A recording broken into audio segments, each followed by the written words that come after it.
Welcome to Kingdom Arrows Kids TV, where every story is a grand adventure.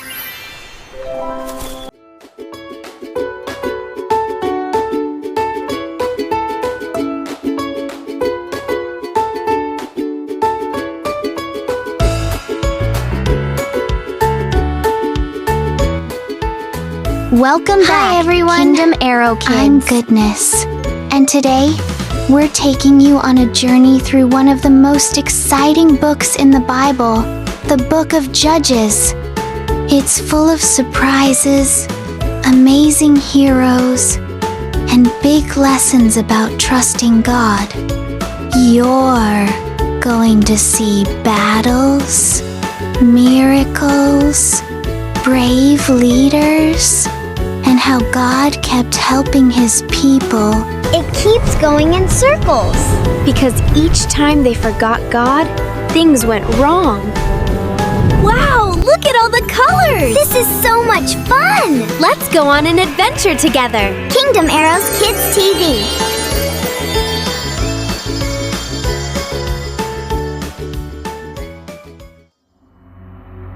The Israelites, they've come a long way again. But this time, something feels different. The Book of Judges opens like the quiet after a storm.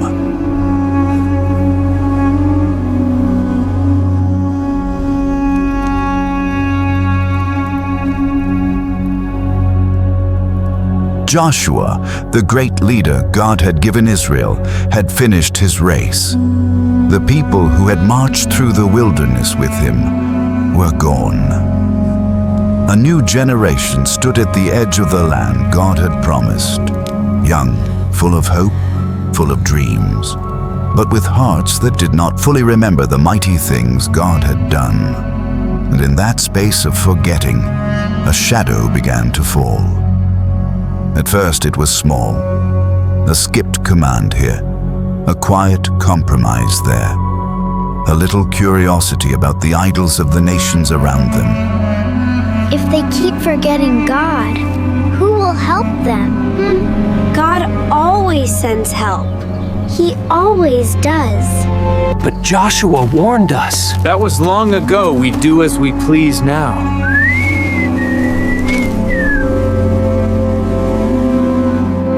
Maybe these new gods can help us. But what about the God who saved us? A little less devotion to the God who had parted seas and shaken mountains. But forgetfulness is dangerous. Soon the people of Israel drifted, slowly, gradually, away from the God who loved them. And as their hearts wandered, trouble followed. Their enemies, who once feared the God of Israel, now grew bold and strong. Raiders stole their crops. The rains have stopped completely.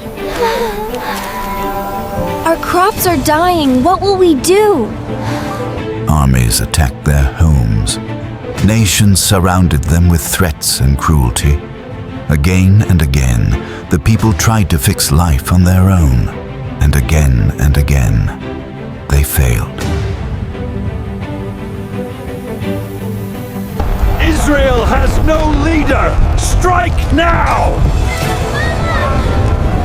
In the darkest moments, when the land shook under the weight of enemy armies, when families hid in caves, The land devours its inhabitants!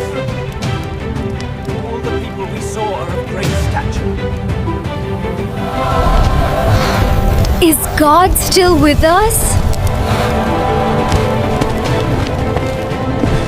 when hope felt like a fading ember in the night, God, we cry the people out remembered to you. God. Their voices rose from the fields, from the valleys, from the mountain caves where they hid. Lord, we have forgotten you. Help us. Save us, God of our fathers. And the God who had always loved them, the God who never forgot them, heard their cries. Even when they failed, God came to help them. That's why they call him merciful. He never gave up. Each time Israel turned back to him, God raised up a hero. Not a king with a golden crown, not a general with perfect strength, not someone famous or flawless. No, God raised judges, ordinary people, filled with extraordinary faith, strengthened by the Spirit of God. Their stories weave the fabric of the entire book. Stories of courage, weakness, faith, failure, and redemption. Stories of heroes God shaped with his own hands. I believe he is watching over them, Mercy. He always provides a way.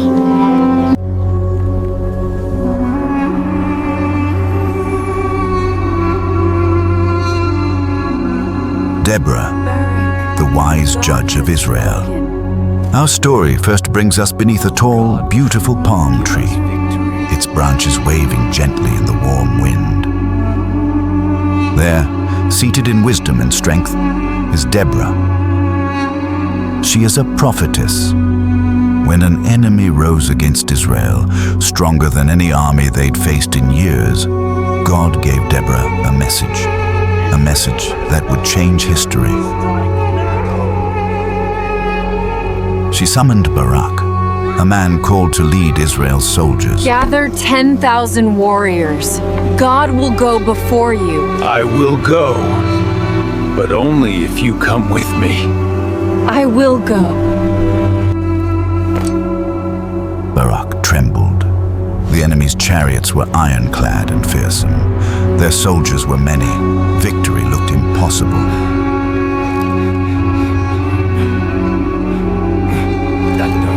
Deborah, I'm afraid.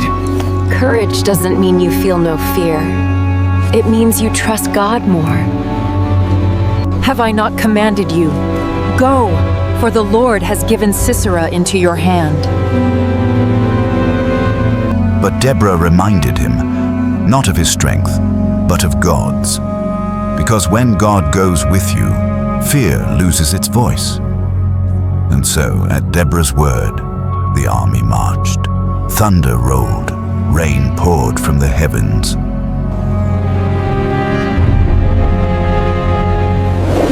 Then the Lord will fight for us. Mud swallowed the enemy's chariots, and Israel won a victory they could never have achieved alone. Deborah's story shines like a brilliant sunrise, reminding us that God often speaks through unexpected voices and uses unexpected leaders to shine his light into the world.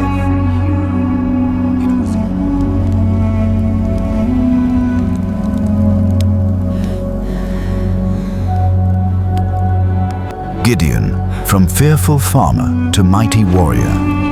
Then the story carries us to a hidden place, a wine press carved into the earth, where a young man named Gideon crouched, secretly preparing grain, hoping the enemy wouldn't find him. He was not strong, he was not brave, he was not confident, he was afraid.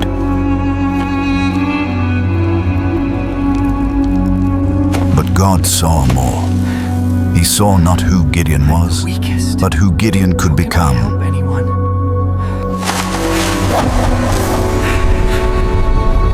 Mighty warrior, the Lord is with you. Lord, how can I help anyone? I can barely help myself. Mighty warrior. And when God called him a mighty warrior, Gideon could hardly believe it. I'm the weakest. How can I help anyone? Goodness. Did you hear what the angel called him? Yes, a mighty warrior. Lord, if this is truly you, show me a sign. Lord, I trust you. Look, goodness, he's changing. But God shaped Gideon's heart like a potter shapes clay, gently, patiently, powerfully.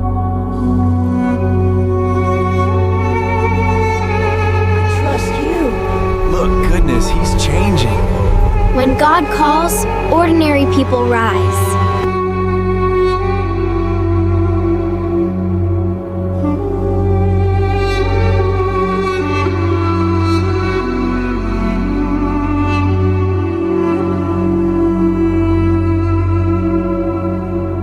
When the time came to fight, Gideon gathered a huge army, but God reduced it, again and again and again. Drink here. Watch carefully. Which ones will he choose? The ones prepared, even when they don't know they're being tested. Until only 300 men remained. 300 against thousands. Why? Because God wanted Israel to know something deeper than courage. He wanted them to know that victory belongs to the Lord. These 300, these are the ones the Lord has chosen. Only 300, yet God calls it enough.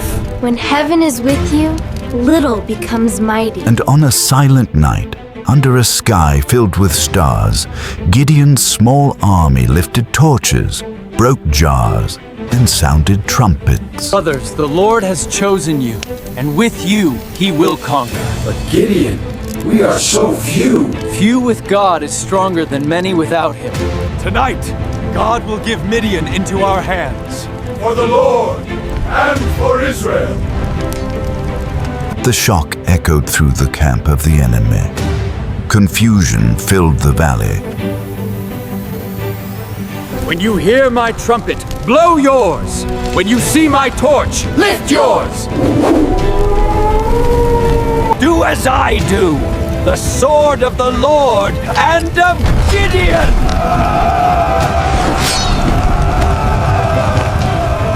And the enemy fled in terror. With only torches and trumpets, God brought victory. Gideon's life shouts a lesson across generations. When God is with you, fear loses its grip and impossibilities disappear. Gideon, from fearful farmer to mighty warrior. Samson, strength with a purpose. As the story moves forward, the ground trembles beneath the footsteps of the next judge. Samson. Before he was even born, God chose him for a special purpose. From childhood, Samson grew stronger than any man before him. His strength became legendary. He tore apart a lion with his bare hands. Samson, watch out! Don't worry, I've got this. Wow, God gave him that much strength? Super strength from heaven. That's amazing. He defeated armies with jawbones instead of swords. I've got this. He carried enormous city gates on his shoulders as if they weighed nothing. He's lifting the whole gate. He carries the gate like it's a school bag. Strength is powerful. But Samson's story is not only about physical strength. It is about choices, about obedience, about what happens when we forget the source of our strength. Only when used for God.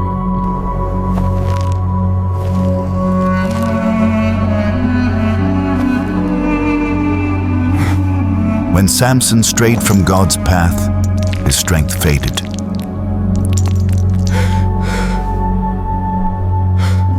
My strength is gone. I am nothing. Look at the mighty Samson now. I failed. Lord, give me strength once more. He made mistakes, but he's asking God again. Because God's mercy reaches even when we fall. Oh Lord God, remember me. But even in Samson's failure, God's mercy remained. And in his final moment, Samson prayed again, not for fame, not for glory, but for strength to fulfill God's purpose. God used him, even at the end. Yes. And God answered. Yes. Through Samson's last act of courage, God brought justice to his people once more. Samson teaches us that even when we fall, God is ready to lift us again, because God is not finished with us when we are weak. Because God never gives up on his people. His strength is made perfect in our weakness. And so, the book of Judges ends with a truth as bright as the sun. Pushing the pillar, stop him! The true hero of the story is not Deborah, Will God not Gideon, God will give Midian into our hands. not Samson, not any judge who ever lived. The true hero is God. The God who rescues, the God who forgives, the God who restores, the God who gives courage to the frightened, strength to the weak, and hope to the brokenhearted. The book of Judges shows us that people may forget God, but God never forgets his people. He listens, he waits, he calls. And when his children cry out, he lifts them up with mercy stronger than any enemy. And just like he did in the ancient days of Deborah, Gideon, and Samson, he still calls ordinary people today. Kids, teenagers, adults, anyone willing to say, "Lord, use me." Because in every generation, God raises heroes. And the greatest hero of all is him. Heroes are great, but God is greater. And he can use anyone, even us, as long as we remember him. Welcome to Kingdom Arrows Kids TV, where every story is a grand adventure. Thank you for watching our video. Do well to like, share, and subscribe for more interesting Bible stories.